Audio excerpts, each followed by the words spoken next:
Hey guys, welcome to my channel. Thanks for stopping by to check out my video. As the video title says, in this video I'm going to talk about how I saved what I saved, which is 1 crore or 10 million Indian rupees when moving back to India from United States. And it took me 4 years to save what I saved.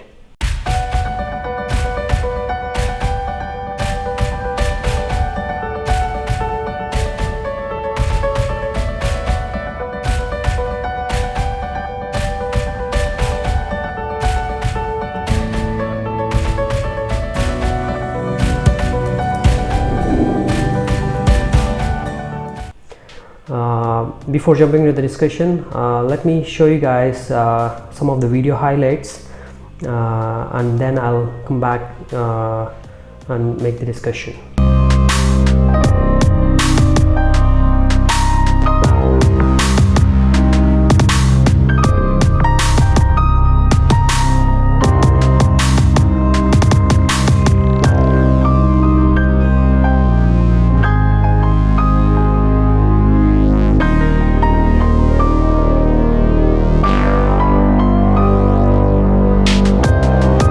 Hope you looked at all of the video highlights that I shared, and I'll be addressing all of them in this video. So make sure you watch till the end to follow my discussion.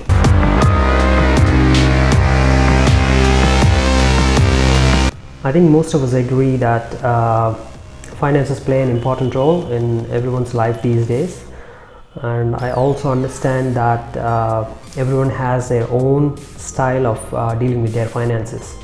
Unfortunately, most oftentimes we find ourselves working constantly just to pay the bills and to meet the basic needs. And also oftentimes many personal dreams and interests were killed in this process. Do you agree with me? If yes, let me know in the comment section below. As of June 29, 2019, the day when I returned to India from US, a rough estimate of my net worth is about 1 crore 2 lakhs, which is equivalent to 10.2 million Indian rupees. And alright, let me jump into the discussion of how I saved what I saved. My journey of savings started with the thought of reducing my work time equivalent in paying my monthly bills in the year of 2016. I should say in the beginning of the year 2016. Like I mentioned in my earlier videos, I started working since August 2007.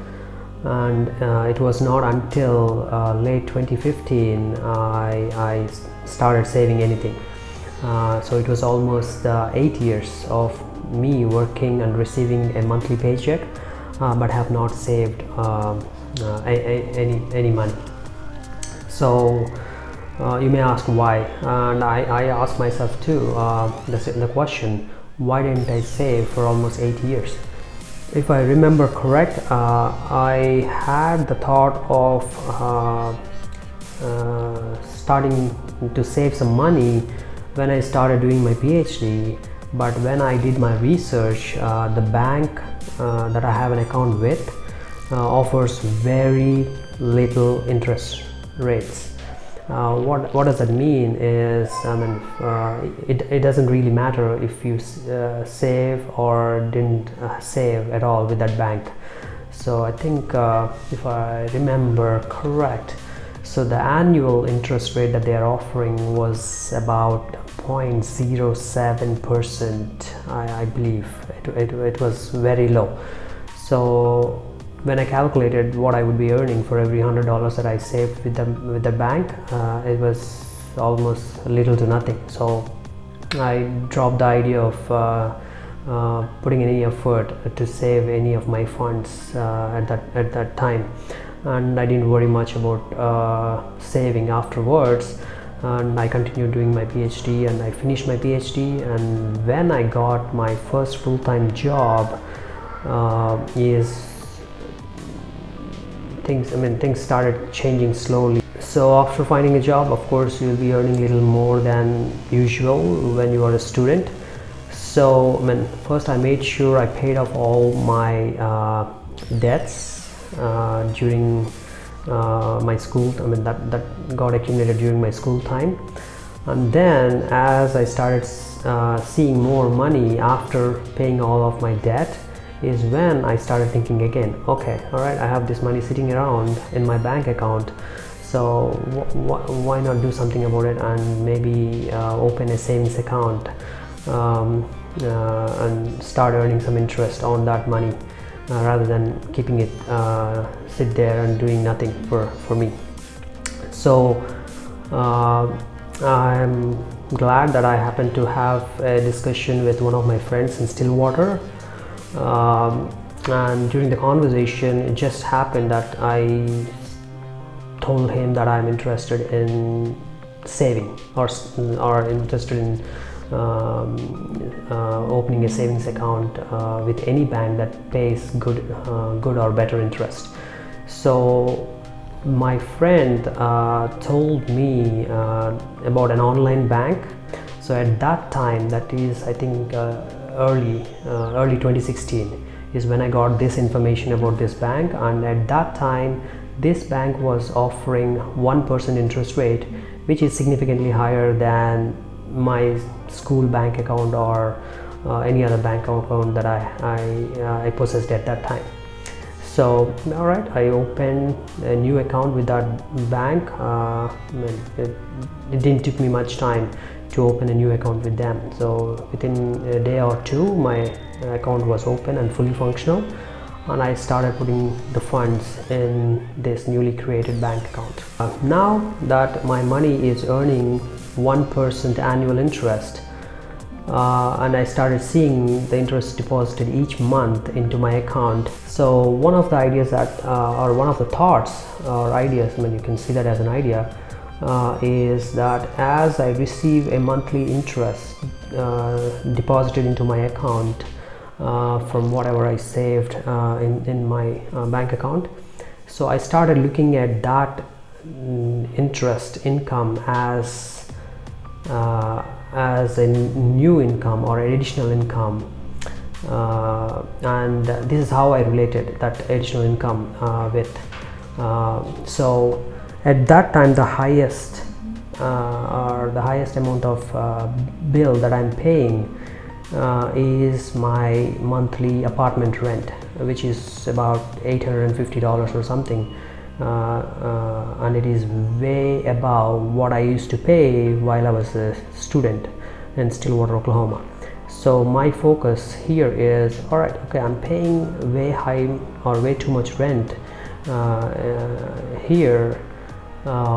So let me look at this new interest income as if I am okay. So let me step back a little.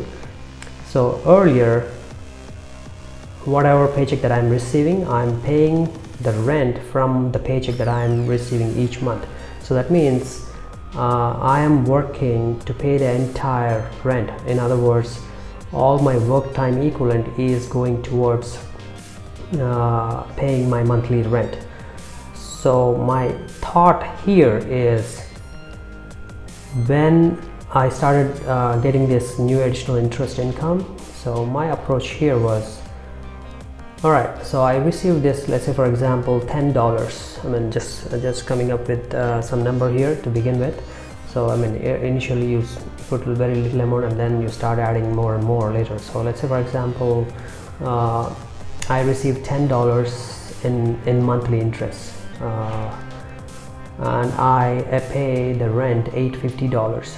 So earlier my entire work time equivalent is going in to pay my monthly rent, but now I see that as if I am only working to pay a monthly rent of $840, and that $10 is coming from my interest.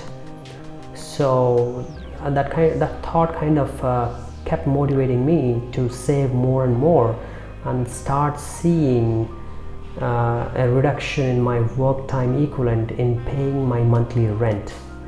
So at some point in 2016 I was looking at almost $75 to $100 in monthly interest, and I'm viewing it as, okay, I'm paying $100, or I'm paying $100 less in work time equivalent in just paying my monthly rent. All right, so that's that kept me motivated. So work time reduction approach kind of kept me pushing more and more to save faster. Also, I think around the month of July 2016, I started receiving information on NRI accounts. I think it was my parents that that mentioned about these NRI accounts that pays you better interest rates on your savings. So by NRI I mean non-resident Indian savings accounts. That's for those of Indian origin and living outside of the country, are considered as NRIs, and they are eligible to open an NRI savings account with any or with most of the Indian banks, and which offers better interest rates. I think the typical saving or interest rates on savings account was around 3 to 4% interest. So while my US bank is only paying me 1% annual interest, so of course the interest shifted towards saving in NRI accounts rather than putting all my money in an US bank that pays me while it pays better interest, but it's still less compared to what these NRI account pays you. So alright, so I started working on opening an NRI account in the month of July, and in early August is when my account was opened and became fully functional. So I made my first small deposit into my NRI account in early August. And also the interesting thing here is around this time, I think at the end of July, so I think July 2016 is when a Tollywood movie, I mean by Tollywood I mean a Telugu movie is released, and its name is Pelli Chupulu, starring Vijay Deverakonda. So the fun thing about this movie is, I happened to watch that movie in mid-August or sometime around that time, mid-August 2016, and after watching this movie I got this strong feel of setting a definite saving goal and work towards it.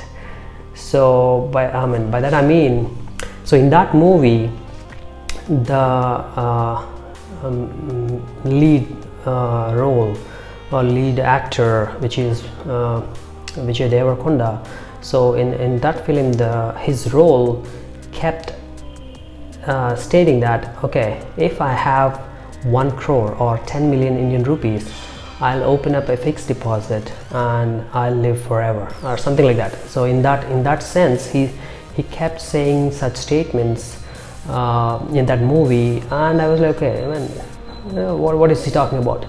And it may sound strange, but until that time I have never had any clue on what a fixed deposit is. And it may sound strange, but it's true. I have no clue what a fixed deposit is, or to my knowledge I have no idea what that is and what that does in your financial life. So but after that movie I was like, okay, all right, he may be saying, or the film may be saying this statement for a reason, so why not look into some details. And anyway, I'm planning to save more and more faster and see a faster work time equivalent reduction in paying my bills. So I digged into the topic of fixed deposits, and to my surprise a fixed deposit with your NRI or even with your local bank accounts in India pays you or at that time around the mid 2016, the interest rates were between 7 to 8%. So which is almost double than the regular savings that you do with your bank. So all right, so as soon as I got that information, and like I said, my account was opened early August, and I made my first fixed deposit by the end of August. And all right, so it's, like I said, so a movie helped me to save faster. I mean, while I had the original idea of saving, but it kind of gave me this piece of information to save faster and earn a better interest rates than what I was planning to have with the other information that I had earlier. You have to have a certain definite savings goal, because until that point I was just saving, I mean, with no definitive goal in mind. So after watching this movie, I was like, okay, all right, why not set the goal of saving 1 crore or 10 million Indian rupees and see where it goes, or how things go. I was like, okay, I started putting in some data. All right, so this month I spent so and so, and the following month the chancer I'll be spending very similar amount, and the chancer I'll be spending similar amount in each month of the year. I mean, that's a tentative estimate that I can have. So I started putting that information in an Excel spreadsheet, and I now have a clear view on what I'll be spending in a given year, and I know what I'll be receiving as a salary or paycheck for those 12 months of a year, something like that. So you have a generic idea on, right, this is how much money that you are going to spend, and this is how much money that you may possibly save. After looking at my rough estimates of annual savings, it was around 1.5 to 2 million Indian rupees per year.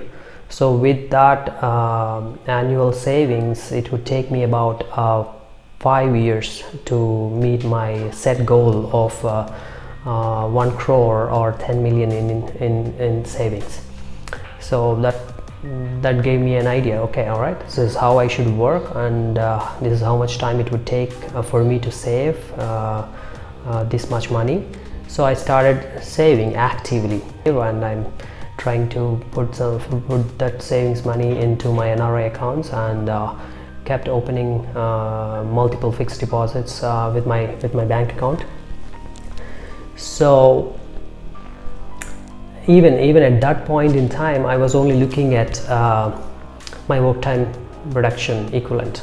So now I'm able to see a faster reduction in my work time equivalent in paying the bills, because now that I'm receiving a higher interest on my savings, so it made me feel much better for whatever reason, because who would want to work or who would want to pay your hard-earned money just and keep paying the bills? So I was like, okay, I am having this additional interest income that is paying my bills, or part of my bills is how I'm looking at it. And I mean, during this process, and also considering several other personal factors, so my thoughts have changed, and like I mentioned in my earlier videos, I have always been dreaming of having some time for myself, and which is what motivated me to take this 2-year break after returning to India. So for almost 4 years I pushed on saving. And also I should make a statement here. So when I say I pushed on saving and tried to save vigorously, I did not set back on other life or important life events. So when we did travel as a family, and when we welcomed our daughter Nakshatra into our lives, and things were fine.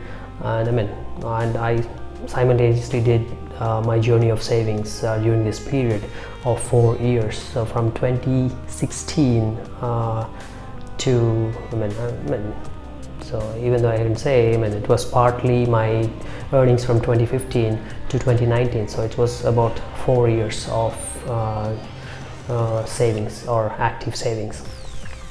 So you may ask here, so if you roughly save 1.5 to 2 million Indian rupees per year, it should take you 5 years, right? So but I'm here at 4 years, and so it should be roughly 8 million or 8.5 million Indian rupees, including the interest that you may earn during this time period.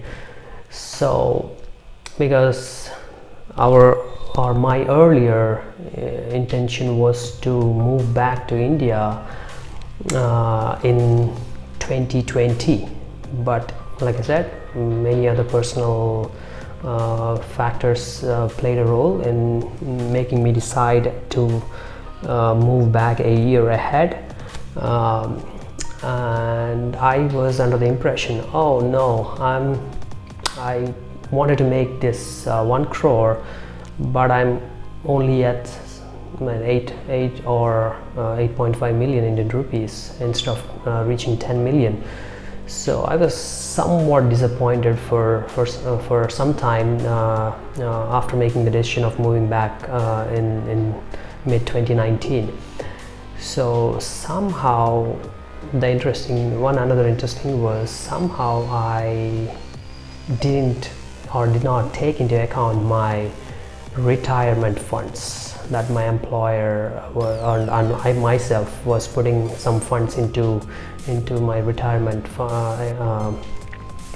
account that I opened up after I found my employment in the United States after my PhD. So after that I was like, okay, all right, so I have this additional money lying there in my retirement account. So if I happen, so I kind of included that money into my possible net worth, and once I did that, and when I included that account or that amount into my possible savings, so this is how I did it. Retirement funds usually means you should or you can technically withdraw the funds from that account after you retire without any tax or without significant taxes. But if you need to withdraw the funds early, there will be some penalty, I think 10% penalty, and also you have to pay taxes on whatever that you withdraw from that account. And I have also included those penalties and possible taxes after withdrawing such funds from my retirement account, and including that money to my possible net worth is when I finally was able to see the figure of 1 crore or 10 million Indian rupees. And to the best of my knowledge, the rough estimate of my net worth on June 29, 2019, the day I returned to India, is 10 million 2 lakhs. I would say 10.2 million Indian rupees, or which is a little over 1 crore. All right, so that was my journey. It may sound like a long story here, but thanks for your time and patience in listening to my story. That's how I reached a net worth of 1 crore in about 4 years, from 2015 to 2019. So one may ask, what's the big deal in having 1 crore? These days it's almost nothing. But the deal that I'm looking at here is, if you manage to put your entire net worth of 10 million Indian rupees to work for you, like and which is what I did in my journey, and which is also what is allowing me to take this break for myself while being financially independent and survive on my own during this time period. That's how I look at it. So, and I shared some information on what's the potential that my current net worth has based on my current living expenses that I see at the place that I'm currently living in. So just to refresh your memory, it would possibly allow me to survive sustainably for up to 10 years without having to, without having to deplete my current existing funds. Also, in my journey of savings, I have used my credit card accounts and further speed up the process of savings, and I'll discuss that later in detail in one of my future videos. So when saving, do your research on finding the right bank that pays you good annual interest. So it doesn't matter whether you are in US or in India, find a bank that pays you good interest. I think in US, like I said, the bank that I used was Ally Bank, and I think at this time, or right now in the year 2019, the current annual interest rate that it pays is around 1.6%. It was 2% at some point, but again the interest rate goes up and down occasionally, and right now it's at 1.6%, and there may be other banks in US that may offer even higher interest rates. So do your research and start saving, and it doesn't matter how much you save. Even if you save $1, it's still considered as savings. So, and then that $1 earns you some interest, which means it's working for you, is how you may look at it, or that's how I looked at it. So that's one thing. And if you are living in US and from India, and you are from India, so better consider opening an NRI account. Irrespective, I think, as soon as you meet the NRI status, I think, you may look about that on the web, like when you will be considered as an NRI.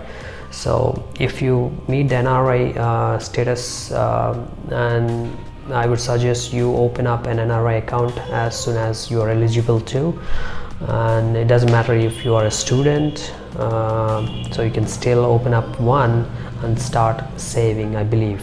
So look into that aspect as well. I strongly suggest that, because if I was able to save what I saved in just 4 years, you could imagine how much I would have saved if I had this information since 2007. Unfortunately, from 2007 to 2015, I had very little to nothing, none of this financial information available for me, or at least I didn't look into it, or I was not informed too as well. Also, make sure to set a finite savings goal and work towards reaching that goal. So don't go for don't just keep saving without any figure in mind. So set a finite goal in mind, and then start working towards it. When you see that set goal is when your brain works faster in taking certain actions to be able to meet that goal. If you have a generic goal, okay, I want to save as much as I can, all right, it would take you forever to meet whatever you have in your mind. But if you have set a finite goal, which in my case I kept it 1 crore or 10 million, and I want to reach that goal as fast as I can and as smoothly as I can. So and I'm fortunate it was made possible. Alright guys, thanks for your time and watching this video, and if any of the information that I shared in this video made any sense, don't forget to give this video a thumbs up, and subscribe now if you haven't yet, and stay tuned for more videos like this in future on my channel. Alright, thank you and best wishes to you all. Take care.